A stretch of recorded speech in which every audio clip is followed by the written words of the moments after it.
ബി.ജെ.പിയുടെ നയങ്ങളിലും നിലപാടുകളിലും ആകൃഷ്ടരായി trans കമ്മ്യൂണിറ്റിയിലെ പ്രമുഖർ party അംഗത്വം സ്വീകരിച്ചു.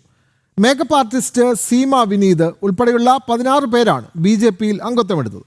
മാരാർജി ഭവനിൽ നടന്ന ചടങ്ങിൽ സംസ്ഥാന അധ്യക്ഷൻ രാജീവ് ചന്ദ്രശേഖർ എല്ലാവരെയും പാർട്ടിയിലേക്ക് സ്വീകരിച്ചു. ഇറാൻ ഗൾഫ് രാജ്യങ്ങളിലേക്ക് നടത്തുന്ന ആക്രമണങ്ങൾ കേരളത്തിലെ ലക്ഷക്കണക്കിന് കുടുംബാംഗങ്ങളെയാണ് ബാധിക്കുന്നതെന്നും ഇത് അവഗണിച്ചുകൊണ്ടാണ് ഇറാൻ അനുകൂല പ്രതികരണങ്ങൾ കേരളത്തിൽ വലതു മുന്നണികൾ നടത്തുന്നതെന്നും രാജീവ് ചന്ദ്രശേഖർ വാർത്താസമ്മേളനത്തിൽ കുറ്റപ്പെടുത്തി. ഇവിടെ ഒരു കൺട്രി മറ്റൊരു കൺട്രീനെ അറ്റാക്ക് ചെയ്യുമ്പോൾ അറ്റാക്ക് ചെയ്യുന്ന കൺട്രീനെ കണ്ടം ചെയ്യണ്ടേ? ഇവിടെ ഇറാനും അറ്റാക്ക് ചെയ്തിട്ടില്ലേ? അത് കണ്ടം ചെയ്യണ്ടേ?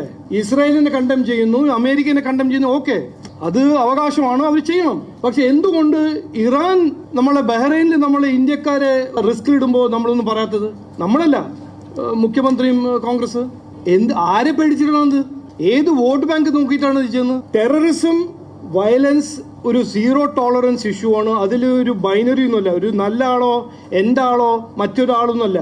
ഇസ്രായേൽ അവരെ അറ്റാക്ക് ചെയ്തു, നമ്മളെ ഗവൺമെന്റ് ഇന്ത്യ പറഞ്ഞു അത് ചെയ്യാൻ പാടില്ല, വയലൻസ് അല്ല ഇതിന്റെ ആൻസർ. അതുപോലെ തന്നെ പറയണ്ടേ, ഇറാൻ അറ്റാക്ക് ചെയ്യാൻ പാടില്ല.